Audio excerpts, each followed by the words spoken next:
Hi అండి అందరికీ. బాధ అనేది నలుగురితో చెప్పుకుంటే తగ్గుతుందని పెద్దవాళ్ళు అంటారు కదా, అందుకే ఇవాళ మీతో షేర్ చేసుకుంటున్నాను అనమాట.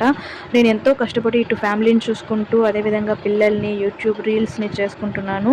కానీ నేను చేసే వీడియోస్లో ఏం మిస్టేక్స్ ఉందో, ఎందుకు రీచ్ కానీ వ్యూస్ కానీ లైక్స్ సబ్స్క్రైబర్స్ కానీ ఎందుకు రావడం లేదు నాకు అర్థం కావడం లేదండి. నా వీడియో చూస్తున్న వాళ్ళు ఏదైనా మిస్టేక్స్ ఉంటే నాకు తప్పకుండా కమెంట్ చేయండి, దాన్ని నేను కరెక్ట్ చేసుకుంటాను అనమాట.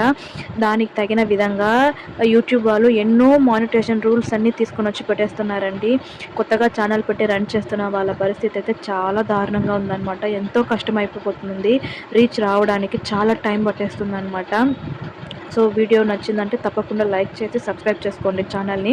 ఇవాళ అయితే నేను వెజిటేబుల్ రైస్ చేస్తున్నానండి. దానికోసం ఒక కుక్కర్ తీసుకొని అందులో ఆయిల్ వేసి చెక్క, లవంగాలు, ఆనియన్, టమాటో, అలాగే 2 నుంచి 3 వరకు బిర్యానీ ఆకు, మనం తీసుకున్న వెజిటేబుల్స్ అన్నీ అందులో వేసి ఆయిల్లోనే బాగా మగ్గించాలండి. ఆ తర్వాత కారం, సాల్ట్ అడ్జస్ట్ చేసుకొని బియ్యాన్ని వేసి 2 నుంచి 3 విజిల్ వచ్చేంత వరకు పెట్టుకోవాలండి.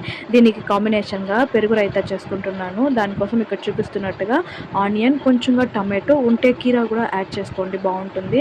నేను కొత్తిమీర ఫైనల్గా యాడ్ చేస్తాను, మర్చిపోయానని చెప్పేసి ఇవన్నీ వేసి ముందుగా రెడీ చేసి పక్కన పెట్టుకోవాలన్నమాట.